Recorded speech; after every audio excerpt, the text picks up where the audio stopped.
Shepherd's pie does not have to be a complicated process. You can use convenient ingredients to make this whole thing go a lot easier and a lot quicker.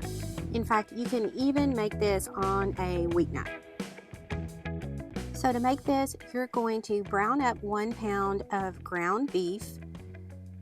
And I really like this little meat grinder thing. I don't really know what it's called, but it's really great to use. And I'll put a link to that in the description below.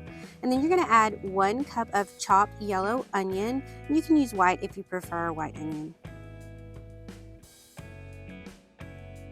And then I'm adding in 1 packet of beef stew seasoning mix. And at this point, your beef hasn't cooked fully yet, so just go ahead and add that in at the beginning.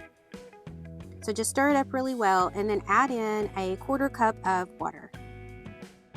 So then you're going to finish cooking the beef and make sure it's fully cooked and then drain off any excess grease. Then add in 1 teaspoon of minced garlic and 1½ tablespoons of tomato paste.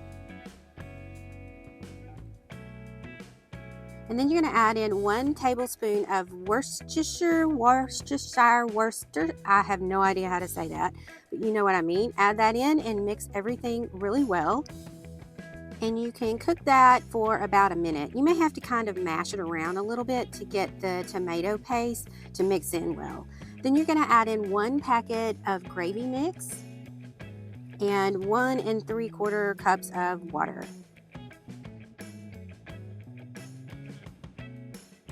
And then just make sure and stir up everything really well and add in 1½ cups of frozen mixed vegetables. You don't have to defrost them, just add them in frozen.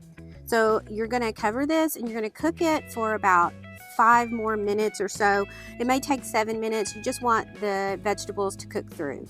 And then you want to take the lid off and then let the water cook down just a little bit.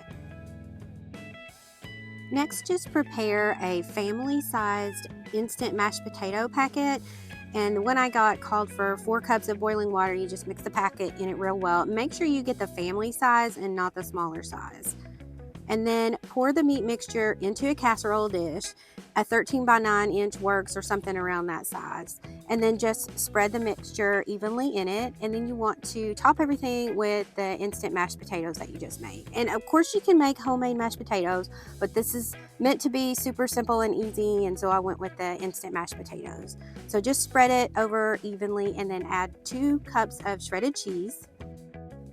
And then you're going to bake it at 375 degrees Fahrenheit for about 10 minutes. You just really want to warm it up well. You can serve this with a side salad and some crescent rolls, and it's also really good warmed up the next day because the flavors seem to intensify a little bit.